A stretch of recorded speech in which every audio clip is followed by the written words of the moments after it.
So with that, I'll open it up to any questions. Hopefully you all saw the links. Look at the magazine with more information.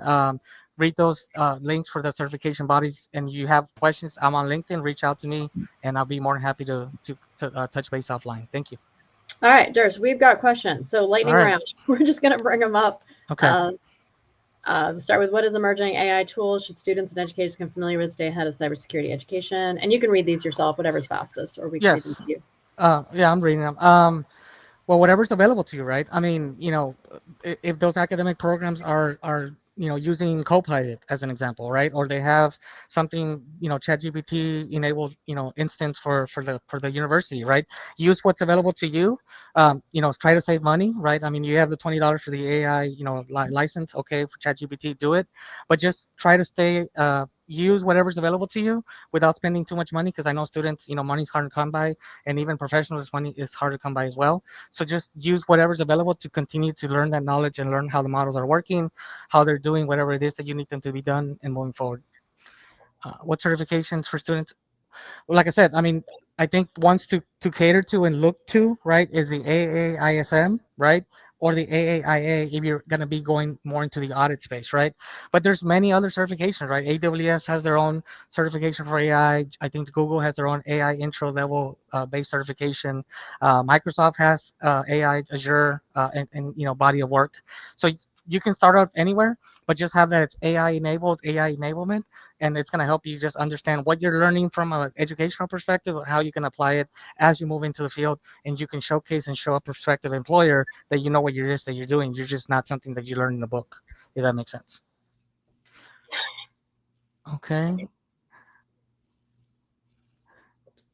I mean, like I said, get involved, right? I have heard that many times over. Get involved with your local ISSA chapters, IC squared chapters, ISACA chapters.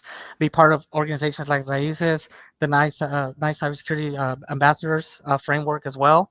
Networking is huge. Networking is going to be a big part of the help to get you where you need to be, and just be curious, right? Do those projects, get those GitHub projects out there, network, and and see what you can do to actually operationalize something. You can showcase something and put that on your resume, but also show as well. That's a great. I mean, that's a very open question. I mean, it's both, right? I mean, we've seen breaches happen from the human side of it and also from the technical side of it, right? And sometimes they're joined at the hip. So hackers are going to be looking for any vector to be able to gain access to the environment, which is human and technical. They don't care. They just want access, right? So just think scattered spider. I'll just give you that name. Look that up.